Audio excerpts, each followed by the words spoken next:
She stole my money, but I took it back, and now I run my own rickshaw empire. Original post. The fake friend. When I was 20, I thought I had a best friend for life. We were inseparable, spending every weekend together, dreaming about a future far away from the dead end jobs and tiny apartments we lived in. She was funny, charming, and I trusted her completely. One rainy evening, she called me, voice shaky, claiming she'd gotten herself into a mess. I need a little help, she said. Just enough to get back on my feet. You know I'll pay you back. I hesitated. I barely had anything saved, and the little money I had was supposed to last me for rent and groceries. But I remembered all the times she had been there for me, all the laughter and support. I told myself this was just a loan to help her out of trouble. I scraped together $3,000, every penny I had saved from months of overworking, every sacrifice I'd made, and handed it to her. She hugged me tightly, promising, I swear, you'll get this back in no time. That was the last I ever saw of her or my money. She disappeared completely, blocked my number, stopped showing up at our usual spots, and worst of all, she had the audacity to post online about going out to fancy dinners and trips she clearly couldn't afford. Meanwhile, I worked extra shifts, skipped meals, and tried to patch together my broken finances. Every day, the sting of betrayal burned hotter. For years, both of us stayed poor. She never helped me. I never confronted her. I just let the bitterness simmer, fueling my determination to rise above. Then, one night, fate handed me a chance. I was at a small bar, celebrating a minor personal victory, when I spotted her. She was drunk, loud, and boasting to strangers about how she had played me. Something in me snapped. That night, I swore I wouldn't just let it go. I wasn't going to confront her angrily or yell at her in public.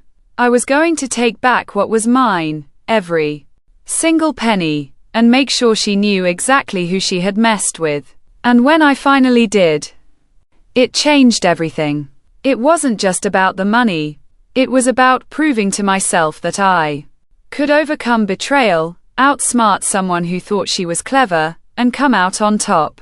Little did she know, the woman she had wronged was about to get her life completely back on track, with a little bit of poetic justice thrown in for good measure. Update 1: The payback plan. After seeing her bragging that night, I couldn't sleep for days. I replayed every interaction we'd ever had, every little detail she had let slip about her habits, her routines, her favorite spots. If I was going to get my money back, I had to be smart, careful, patient, and precise. I started quietly digging old social media posts, mutual friends, even subtle questions in casual conversations. Piece by piece, I built a map of where she lived, where she spent her nights, and how she moved her money around. Every clue was a thread, and I had to pull them in just the right order.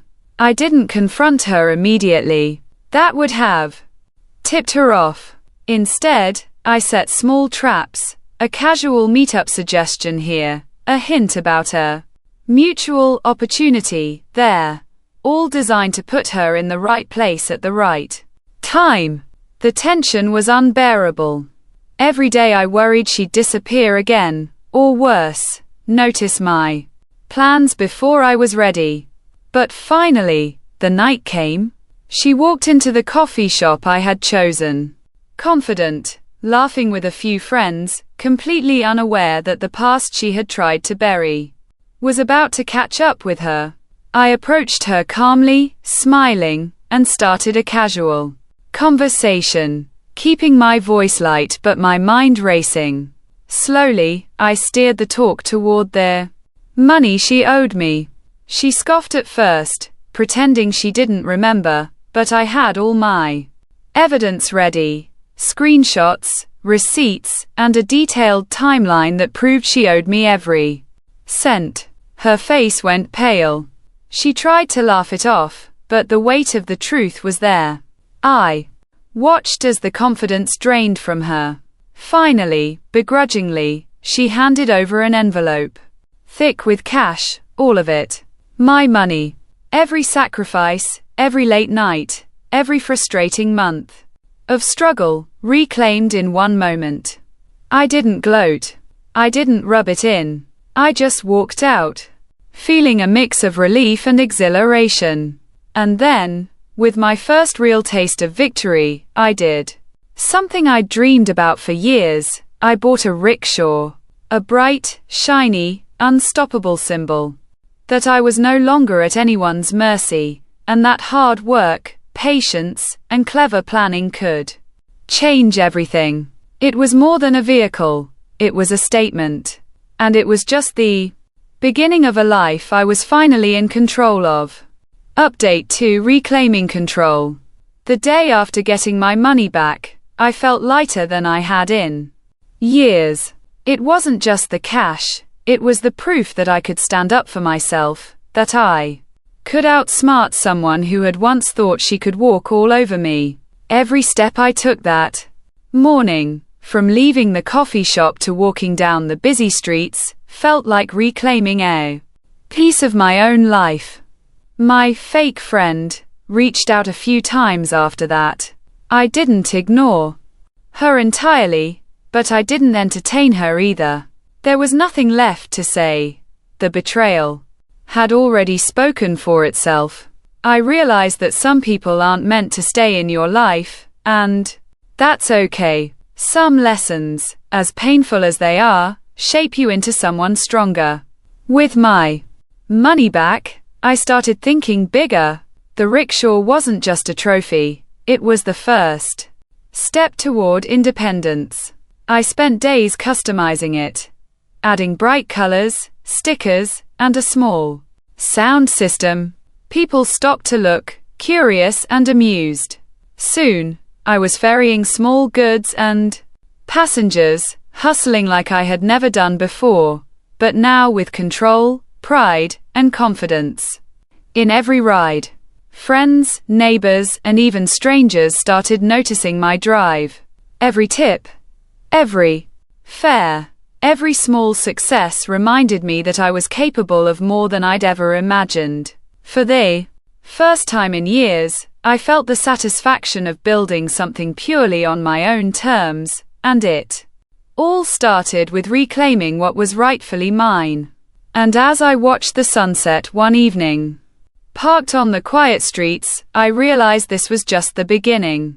The rickshaw was more than metal and wheels. It was freedom, strategy, and proof that I didn't need anyone else to dictate my path, my next steps, bigger plans, smarter moves, and a life where I made the rules. Update 3: Freedom and payoff. Months had passed since I reclaimed my money and rolled out my rickshaw for the first time. What started as a small hustle quickly grew into something bigger. I began offering courier services, ferrying parcels across the city, and before I knew it, I was managing a small fleet of rickshaws. My independence wasn't just financial anymore, it was emotional, mental, and fiercely empowering. People who had doubted me, laughed at me, or tried to take advantage of me were now on the sidelines, watching as I carved my path. My fake friend tried to reach out one last time, asking if we could start over. I smiled politely but said nothing. I had outgrown that chapter. Some people aren't meant to be in your story forever. Every day, I felt proud as passengers hopped on my rickshaw. I laughed with strangers, helped local businesses, and even hired a few friends who had been in the same struggle as me.